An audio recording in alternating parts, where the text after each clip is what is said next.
dialed in to Bucks and Brews, you might hear something you can use. like tips on your cash or tips on the suds. You're gonna want to The use smarts of these because stuff. they know the brews. And they know the Bucks, and they know they can't help the stubborn fucks. So listen up, because shit's not funny. And save yourself some Beer money. Bucks and brews. Bucks and Bucks And brews. brews. Bucks and Brews.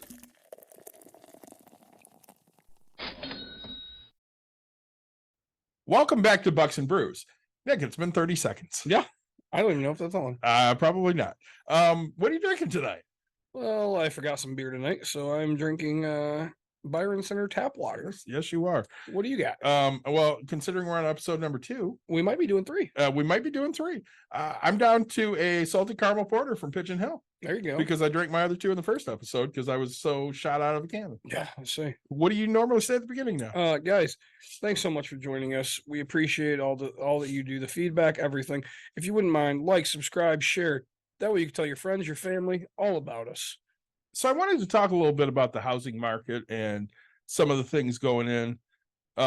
Hey, we absolutely love that feedback.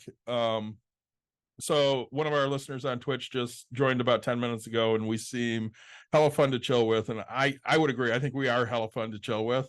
And the more drinks we get, the more fun we are, unless you're married to us, and then we're not quite as much fun. Or our kids, honestly. So tonight's topic, near and dear to my heart. I mean, it's what I live. Real estate. Yeah. And So I've seen a couple TikToks. Yep.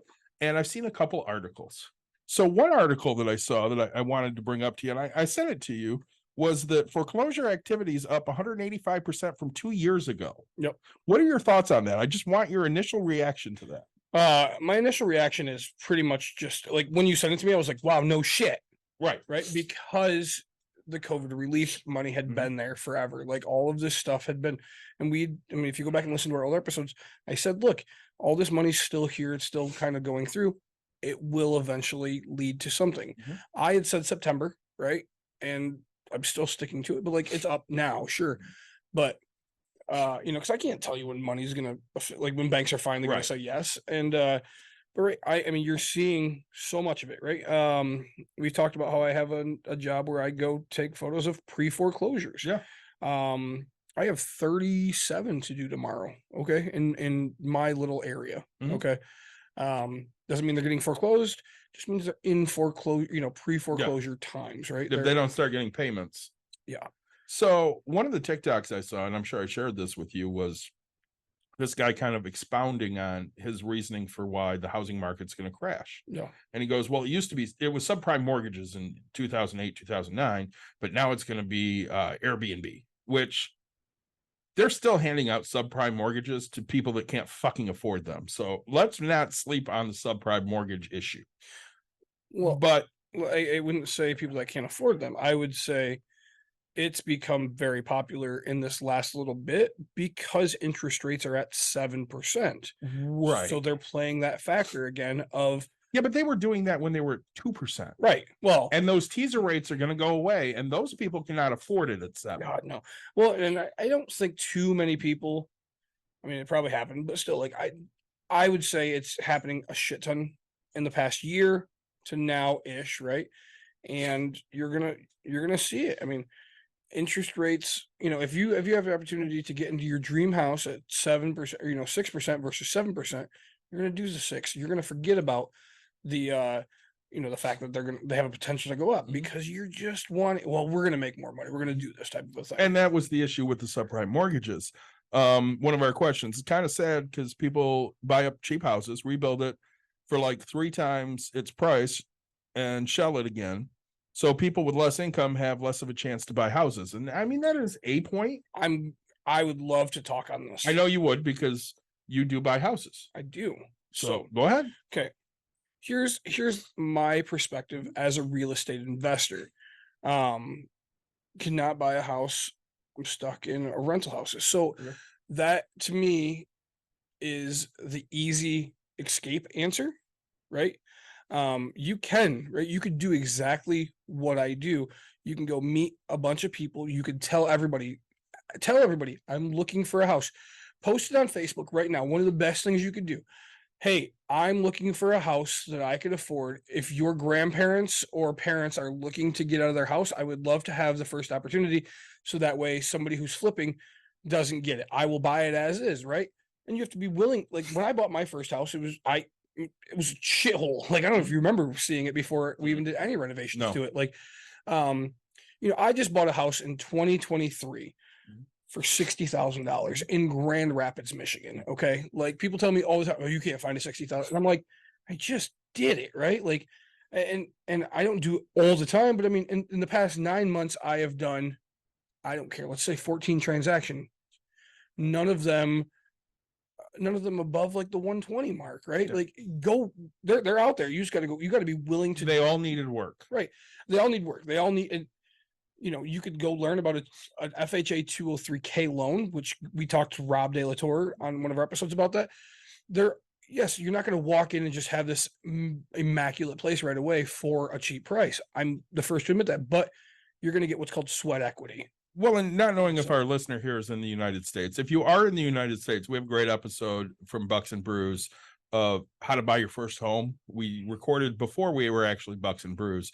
It was probably in the July 2020 range. And we actually did it with a couple of people that I knew. Yeah. And they took a lot of the advice that we had and they closed on their house in like 2 months. Yeah, about 60, 75 days, somewhere in there. So, I mean, there are opportunities out there. He's from the Netherlands. Sure. So, and we don't know what Dutch laws are. No. But I mean, listen, rental market's crazy right now. Yep. But if you put in the work, you can definitely find a place. And if you're willing to put in the work to the building itself, you can definitely find a place on a bargain and fix it up into what you want. Oh, yeah. Well, and, you'd kind of brought up this Airbnb thing. Okay. And I've said this. So I have a friend that is just generically, right? He owns around 50, just ballpark numbers, 50 Airbnbs. And he's pretty successful with it. And he's in Muskegon area, and he's like, man, it's so saturated, and because there now is officially like more Airbnbs than homeowners or whatever it is. And the idea is, and I say, man, because I know a bunch of other people, and they're like, oh, it doesn't do what it should, and blah, blah. And the idea is like when you're an Airbnb, you need to like take from, hey, the Nick version of David's going to live in this house to I'm giving you a fucking experience that's going to blow your mind, right? Like he has a Star Wars themed house. Okay. Yeah. That's something I would be interested in. Right. He has a fire truck or, a fire station. There's an old fire and they have all this fireman stuff. And it's everything. He themes things. He does big, elaborate things. It has to be something that stands out nowadays. Exactly. He's putting in $150,000 worth of like, I have a buddy that's he has one down in Florida. I mean, we actually had him on here on an episode, but he spent $70,000 on paint because they themed it for like this jungle thing, right? Like it's just 3D lions coming or whatever. Like, well, and one of the things, that the guy on TikTok was talking about was the fact that, the market 5 years ago with Airbnb, there were a few in the area. Now it's so oversaturated that the people that have bought these places and turned them into short-term rentals are not going to be able to make their payments on those properties, which is going to lead to many more foreclosures, which could shoot us into another recession because of all of the loans that are just not going to get paid. Well, and the people created appreciation. Okay. It was forced appreciation. So again, you have my buddy's house, right? Okay. So let's just rough numbers, buys it in $150,000 neighborhood, buys it for $100,000, puts 100 into it. So now he's 200 into this house, but the neighborhood should only be 150, but he has a fucking Darth Vader on the wall. Like, he has these types of things. Okay, well, the next person, and he's bringing in $4,000 a night, right? So he's getting really, or a month, whatever it would be. He's getting really good income. Well, that tells somebody else, oh man, I can go get this. Well, the person that comes in, they just buy the house next door, and then they throw some flowers out front and make it look pretty, but there's nothing extravagant about. Yeah, nothing that But- sets it apart. So then they're like, oh yeah. So the person's like, oh, this one's booked. Okay, cool. I can just rent this one. And it kind of keeps, and so many people keep thinking that they're going to get the same kind of money, but they're not doing the same. And so what's going to happen is people are not going to do this Airbnb thing. I mean, and I follow along so much with this because I don't own any Airbnbs. Because I've always been afraid. I'm not afraid to admit that. But I also see that there's 3 times the amount of potential of money, right? But my brain doesn't think how to give big, huge, elaborate places. The way that when I walk into their places, I'm like, man, you guys, I don't even know how you did it. Like, you killed it. It's great, right? Like, and so I guess I just want to go back to that person. I know you're in the Netherlands. You're in the Netherlands, right? But there's always something. And if you're telling me, hey, people are going in and flipping, that tells me that your law is there. You have no flip law or anything like that. You could always go in and offer land contracts. Again, we go back to that episode that we had. Like I taught so many different ways of how to do this type of a thing. If you have some type of money, go put it down and tell them you'll make payments for the rest of the time that they need. Somebody's always willing to get rid of a place. It's just a matter of, does the numbers actually work? And when new people come to me for real estate all the time, oh, I was like, how hungry are you? Well, I'm super hungry. Great. Why are you here right now? Well, I want to learn. Nope. You've already learned. I've already told you, go knock on every door. What you should be doing right now is leaving this area. Like, tell me that you leave. Go knock on every door that's around us and ask the person if they wants to sell. I get a text message the other morning at breakfast. Yeah. I'm Annie from some fucking place. Yep. And I'd like to offer you cash payment for your house. Yep. Which, of course, they sent it to my wife in my name. Yeah. So I had a little bit of fun. I sent you the text. Because I'm annoyed by that.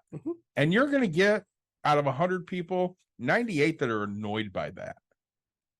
So honestly, you'll get 98 that don't do anything. Okay. You'll get one that's annoyed. 2. So really the chances, 1% will actually contact you. Right. Okay. So tell your Home Depot story. 99 will not do a damn thing. Okay. 1% will answer you. Okay. So one person will answer you. Now, out of that 1% of people, are they annoyed? Are they screwing with you? Are they pissed off? It's actually only like a 5%, like a really, really good person closes 5% of that 1%. So tell your Home Depot story, because our friend from the Netherlands here has not heard that. Yeah, sure. So when I tell you to tell everybody, so I'm buying cabinets for a property that I'm flipping. Yeah. Right. Cabinets, countertops, some floor stuff. And I overhear a guy who's at the same desk, I'm at the pro desk or whatever. And he's like, yeah, this place, man, needs the windows. We're doing flooring. And I just kind of, and you can hear like a little stress or whatever. And he's like, this is stupid. So I look at him and I was like, hey, if you ever want to sell that place, man, give me a call. I'm interested in purchasing properties in any way. Time goes by, month and a half. All of a sudden I get a phone call. Hey, Nick, this is Dan. But you don't remember me. It's like, Dan, man, I'm so sorry. Like, was it a real estate thing, Dan? And he goes, well, yeah, we were at Home Depot together or whatever. And you said, if I wanted to sell this house, give you a call. And, here, I'm giving you a call. And he's like, I was like, great. When can I go into my whole thing. I ended up there. I was eating lunch. It was 11:30. I said, look, I'll be there by 2:00. I was like, let me go home and feed my family real quick and I'll make my way. He goes, yeah, all right. And the wife and I will get in the car. We'll actually go just meet you up there. And so go meet. And like, that's just how it is. But go tell everybody, no matter where you are, right? If you hear anybody that says, because in our area, right, you're going to run into a landlord. Run into me on the right day. I'll sell you anything. To say, it does, it can be every single day. You might annoy a person, but like, if you never know. So what, another suggestion is go stand outside the courts, right? Yeah. So go stand outside the courthouse go to the courts, start watching it whenever there's an eviction. If that landlord loses the eviction case, Oh yeah, I'm fucking contacting that guy. Hey, are you because you know he's tired of the person, he's done whatever, he screwed up. It doesn't matter, right? He didn't win. Now he's out even more money. He's gonna want to sell. Hey man, I'll take that off your hands. I'll deal with this. Like, fine, fuck, just give me what give me what I want for it. How much you want for it?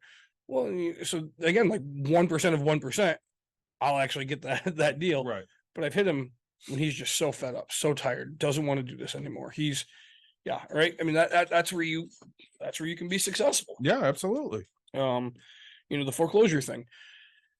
When foreclosures are up, right? Everybody goes, "Oh, how do I find pre-foreclosures?" I mean, there's different ways, right? Like you just got to educate yourself. It's not something I'm perfect at, right? But like for us here in America, like Zillow will say, "Hey, pre-foreclosure." Okay, it'll tell you the address. Again, get in your fucking car, go knock on that door because you see pre-foreclosure, and Zillow's not right. Don't Even if you don't get the deal, the fact is you're taking the steps to figure out how to do it. Go knock on the door. Hey, and just be blunt, be however you want to be, but be blunt. Hey, look, I seen that there was a pre-foreclosure thing on Zillow, and I'm just wondering if I can try to help you out by doing this. Is what realtors do, right? I'll list your house for you. And realtors are the people that go hunt this stuff. Of course.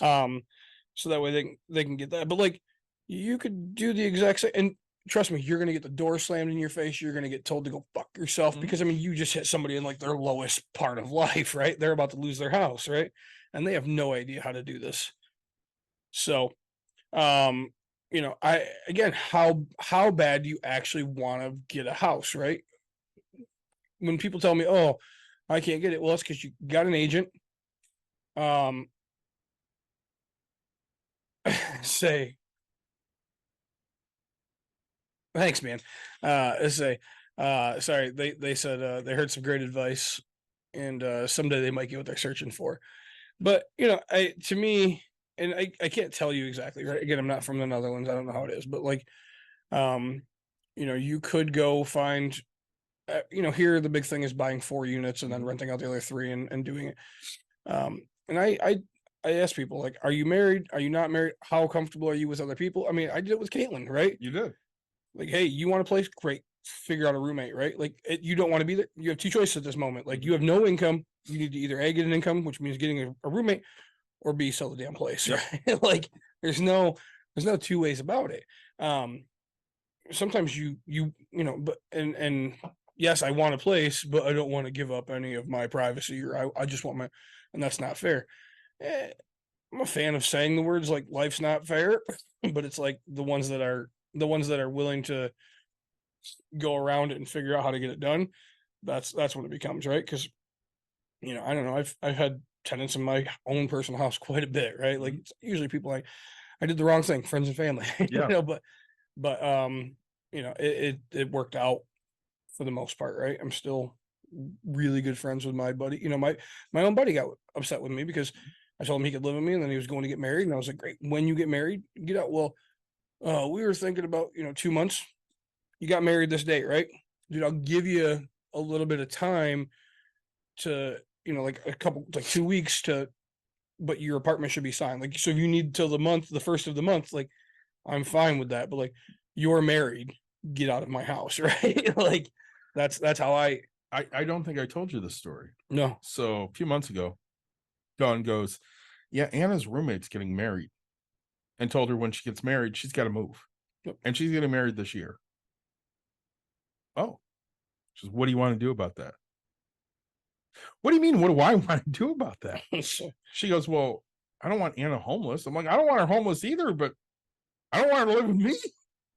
And Dawn goes, "Well, would you be okay offering that for a limited time?" I'm like, I mean, I guess it would depend on how limited it is. So I send Anna a message. "Hey, you gonna be okay when you get kicked out?" And she goes, "I have some options." I'm like, "Cool." Cool. If something happens, let me know. And I left it there. Yeah. Because I love Anna. She's my Star Wars daughter, but I don't necessarily want somebody moving into my house. Right. I'm just gonna be a blunt individual like I normally am. I like if I hop out of the shower, I don't have to put on underwear right away. Yep. I can just walk around because I don't have any kids in my house. Yep. It's me and my wife. and she's seen it before and she doesn't care. Right. And say, well, and you're not in the part of making money and doing, you're not in this building aspect of things. Right. Like you have what you're fine with. Now, if you were sitting here telling me I'm $30,000 in credit card debt, I'm behind on my car payment, I'm doing whatever. Yeah, I better and, be looking at ways to bring in more money, and I got rooms. right. And you have 2 spaces available, and I'm gonna sit here and tell you, hey, buddy, you might want to reconsider that. Like, Yeah. it's somebody Yep. you trust them. Yeah, okay. Like, you don't want it forever, but great. How long is it gonna take you to get out of debt? Yep. Make that person sign that, for this amount of time until you're out of debt, and then go from there. Right. But like, I think it's a great way to produce an income thing, right? Oh, it absolutely is. Caitlin had a roommate for a while. Yep. And when anymore, when her roommate had to move back home. just like bailed or something too, didn't she? Well, she was going to stay until Caitlin found somebody, and then her parents are like, we're not going to keep paying for this because, I mean, she wasn't working enough to pay for it. So it just turned into, hey, is it okay if I move out? And I asked Caitlin, she goes, it'll be tight, but I can make it. Yeah. She goes, and right now, I don't want a roommate. Sure. If I want to walk around naked in my apartment or condo, Yeah. I'm going to walk around naked in my condo. Well, Cool. And I mean, I don't know. I'd love to have her on to figure out how much money she made, or like to have that whole talk of, hey, Mhm. did you save up enough for in case another surgery has to happen? Did we save up enough to make sure that we don't have to get into this point again, right? Because if not, then guess what? Yeah, you don't want a roommate right now, but like, hey, let's have a roommate for 1 more year. Mhm. Save up all that money, every dime of it, because it's tight right now, which means you're making some. Mhm. But let's do it for 1 year, and you'll change your life. Yeah. Right, because all that could just get invested into a CD or something, because it'll change your Mhm. life. Just that little bit of time, right? Cultural, right? You look at like a lot of Asian communities or Hispanic communities, but like, a lot of Asian, they buy big houses, right? And then 3 families live in these houses, and then they all pool all of their money to pay off the house. And then, 2 get kicked out and they bring another third in, and then 2 get kicked out and bring, Yep. and that's how they do it. They just buy these, but it's 6 incomes paying off one thing very, very quickly. And that's how they're getting the car, right? Because all of a sudden the house is paid off. They're used to making this big giant payment, and they have these types of things. And that's just a cultural thing for them, their families, grandparents or whatever it would be, they live with them, not in retirement homes and things like that. So, Well, where they come from, it's much more common very common. to have communal living like that. Yep. And everybody here is like, well, you have to have your own place. On space. Dawn and I were talking the other day, and I brought up the millennials. Well, a lot of millennials just live at home because they can't afford to fucking move out.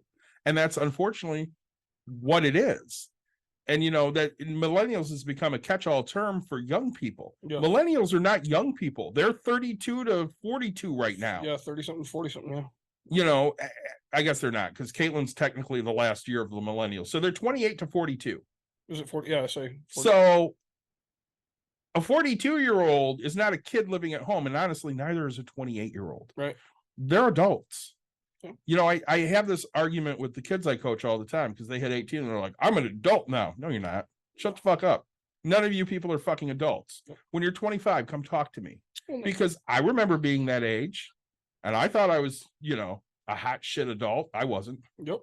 Well, I mean, and my problem was I bought my first house 20 years old or whatever, right? So like, I became an adult very, very quickly. But like, I grew up very different than a lot of people, did. right? And that's I was paying bills I shouldn't have been paying as a child, right? I've had a job since 14 years old, so I still wasn't an adult. I did adult things, but I'm still maturing, right? I mean, it hit me the other day. I was like, man, I would have done things so differently, but and so when we talk about foreclosures and how they're doing, I can't blame the rates. I mean, that's something because you've lived it and you've seen it, but this time I don't see that as the big factor. I don't think it'll be a big factor like it was in 08. I think it's the fact that you have overextended again. So, and that was an 08 issue too, though, because you would have people that would own a couple of houses, Mhm. and they'd have them on those teaser 1% rates, and then all of a sudden the rates would jump, Yep. And they're like, I can't afford this. You're seeing it right now with people that buy pre-builds. Yep. So their taxes are like $400 for a year. Yeah.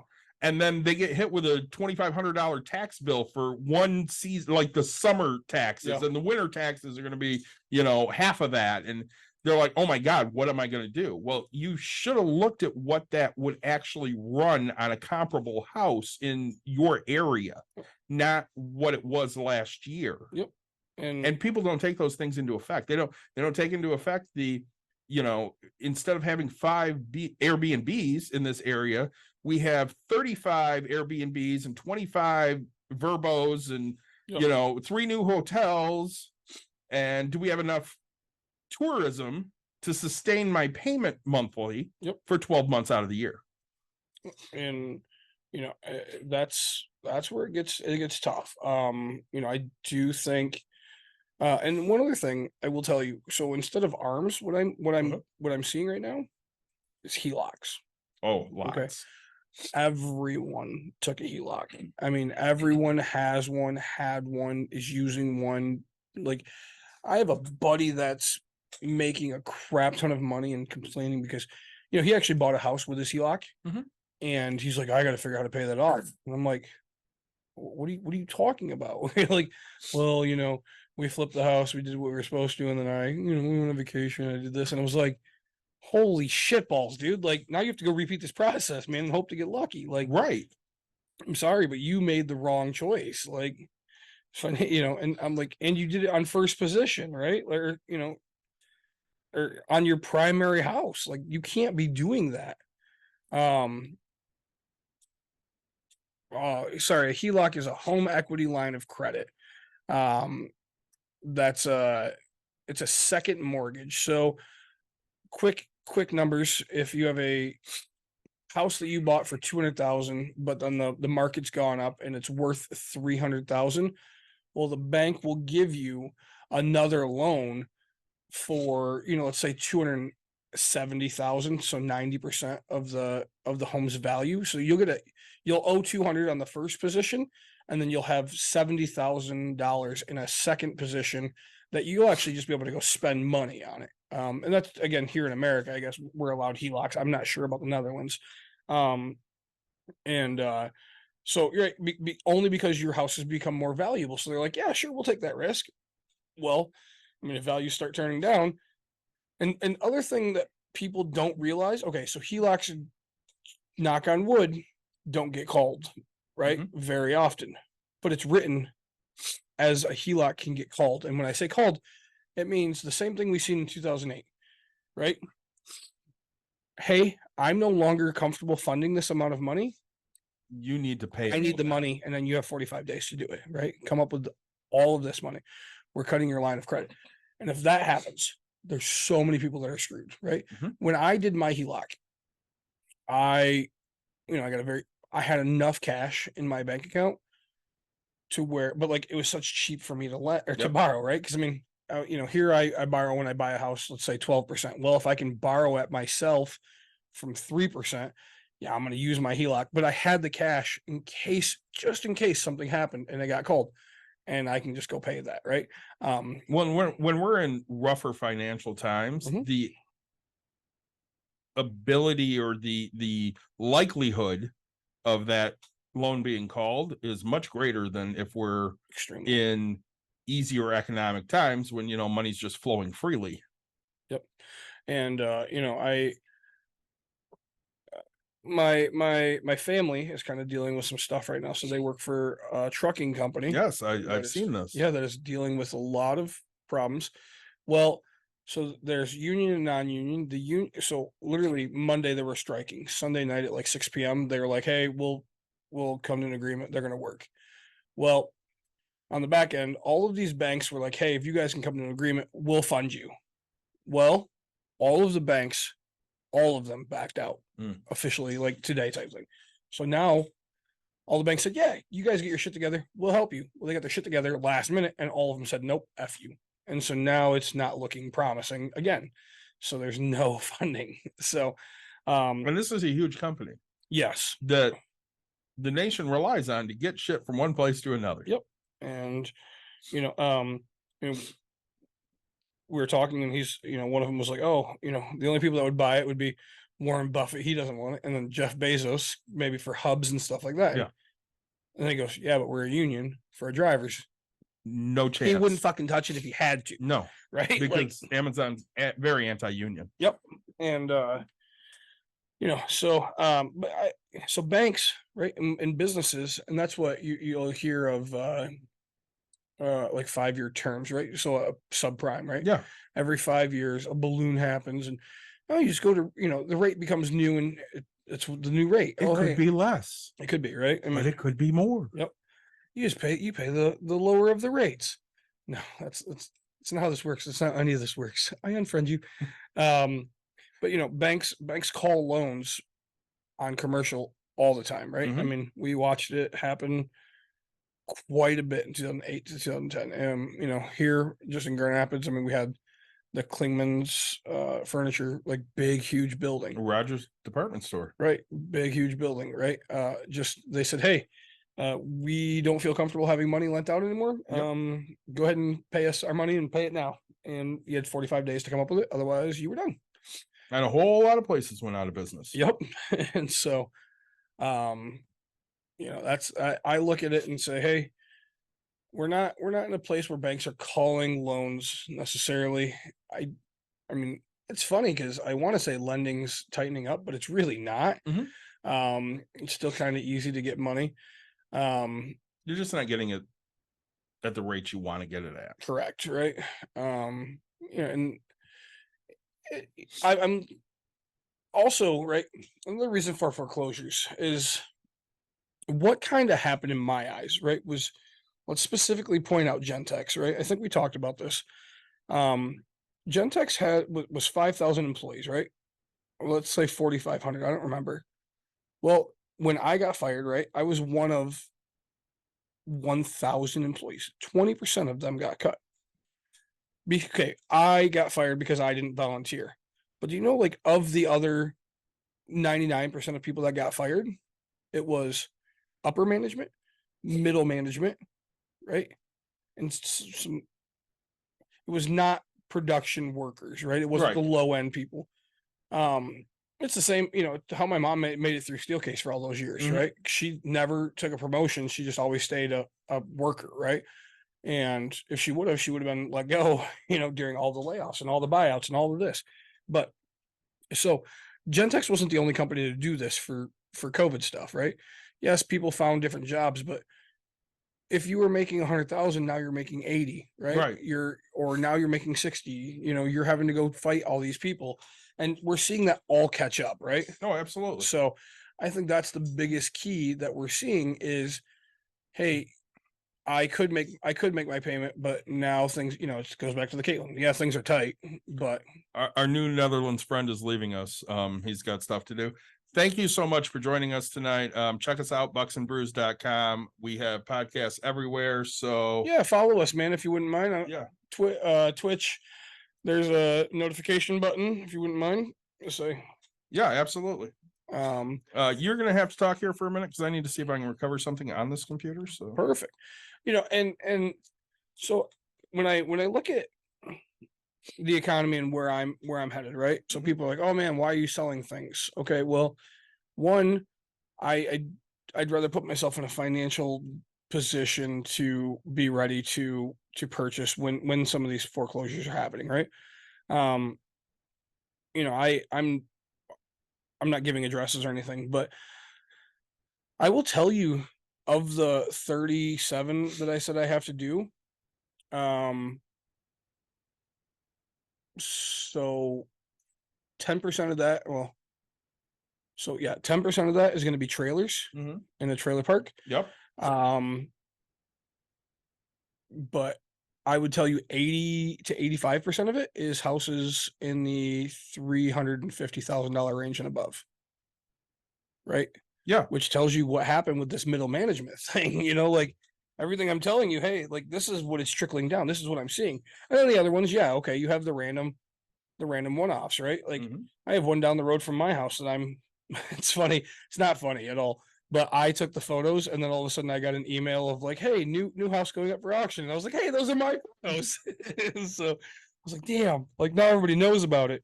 I wasn't fast enough to to go try to find this from the person. So, really the foreclosures is going to happen. COVID relief money is done. People's new incomes are kind of coming into place. Everybody says, oh, there's so many jobs out there. Sure, there's jobs, but it goes back to what David says all the time. It's jobs, but it's not jobs that pay what should be paying. Right? Absolutely correct. Here's, we talked about my family going through some stuff, right? It sucks because if you're not building yourself in a financial spot to make good decisions, you go make stressful decisions is what I'll say, right? So he makes decent money is what I'm gonna say. And he's like, hey, Decent. I'm looking for, if you hear anything, I prefer this, but I'll take a job making less. And I was like, what? Like, dude, you've committed like this whole time, like, because he's in that situation where they're gonna lose money, right? Like they just need to be able to work to get ahead, and then once they're content, then they'll go find something. So I look at this and say, hey, start bettering yourself, make sure that if you're in a position that your job is secure, right? Nothing's ever as secure as you want it to be, but it's got potential to be there. Just go find more money. Don't settle for things, right? Now's not the time, because I'm finding that companies are starting to push back on this, right? Because they're only offering the lower end jobs, right? They're not offering this middle manage. They're trying to get away as cheap as possible, but they're telling you, oh, we're paying more money. No, you're paying the lower end more money. You're not, you've cut out half of the support staff along the way, right? So yes, the lower end, you're paying more. They're working double. You've paid $2 more, which is, what, 12%, Right. 12% more, but you're expecting them to work more. And, one manager used to have 3 people under them, now has 6 people under them. That person has, 25 under them, and then they're watching over 100, right? Where it used to be half, 50, 10, 3, and that's it. So, I think it's going to come, and it's going to come big, but the good news is there's still people buying houses, right? So my advice to people that are getting into, that have a potential to be in foreclosure, don't be afraid about it, right? If you can do anything to get out of it or to fight it, right, however you want to say it, help yourself, then go help yourself, right? Get yourself out of that foreclosure. But if you know that, hey, it's not, and you're not going to be able to, well, you're afraid that there's not another house that you can go buy, don't be afraid of that, right? Go sell your house, make the money while you can, and then yes, like live a little below your means for a little bit, find the next little spot, but go put offers on these lower end houses, right? Like your life's going to change a little bit, but get yourself into a more comfortable position, right? Because houses are still selling. And if you're David, you just tell people that you don't want to sell your house while they're texting you. I told them $500,000 and some favors. And some favors. So, I think. You think we hit good enough on this? I think we did. I think we can end that episode and get ready for our next episode. Yeah. So guys, thanks so much for joining us. If you wouldn't mind, like, subscribe, share, tell your friends, tell your family. We really appreciate it. I hope that my quick knowledge, and this is a subject I literally follow on a constant basis. So if you have any personal questions, feel free to reach out to me. You can find us on bucksandbrews.com. You can find us on Facebook, all those. So yeah, as always, thanks for joining us, and we will talk to you guys again real soon. If you're on Twitch, we'll talk to you again in about a minute.